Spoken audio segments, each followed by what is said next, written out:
Frelimo party candidate Daniel Chapo won the presidential elections with 70.67% of the vote, according to results released Thursday by Mozambique's National Electoral Commission. Independent candidate Venancio Mondlane finished second with 20%. The candidate for Frelimo, Mozambique's traditional main opposition party, won less than 6% of the vote. The result cements the power that the ruling Frelimo party has held since Mozambique won independence nearly 50 years ago. Some analysts predicted Frelimo would hold on to power, despite the enthusiasm young voters expressed for Mondlane ahead of the vote. The terrain is already prepared. Regardless of what we see, the enthusiasm, the dynamism of the young people that are rallying behind this opposition candidate, but we know that the status quo will prevail.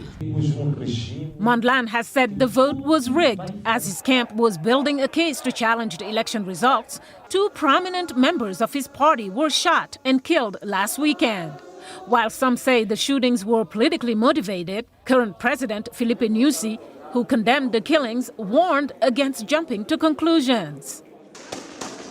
Earlier this week, police fired tear gas and bullets at opposition protesters in Maputo. While observer missions from the European Union and Southern African Development Community have yet to give final assessments of the October 9th election, the EU mission said this week that some of its 179 observers were prevented from observing tabulation processes in some districts, provinces, and at the national level.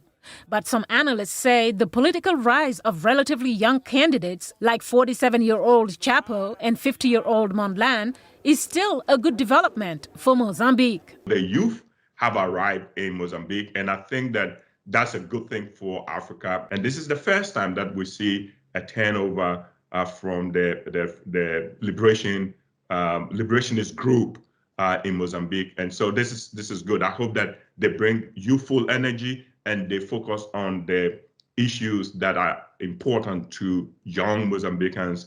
Kweku Nwama says those included poverty and insecurity issues in the northeast, where the government is battling insurgents in the gas and oil-rich Cabo Delgado province. What's going to happen in Cabo Delgado?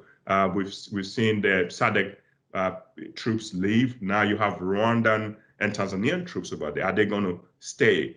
In terms of poverty, what's the plan ahead? The World Bank shows that Mozambique's real poverty numbers around like 62%.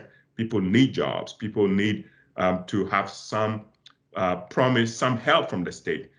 Meanwhile, runner-up candidate Mondlane has called for 2 days of national standstill and peaceful protest.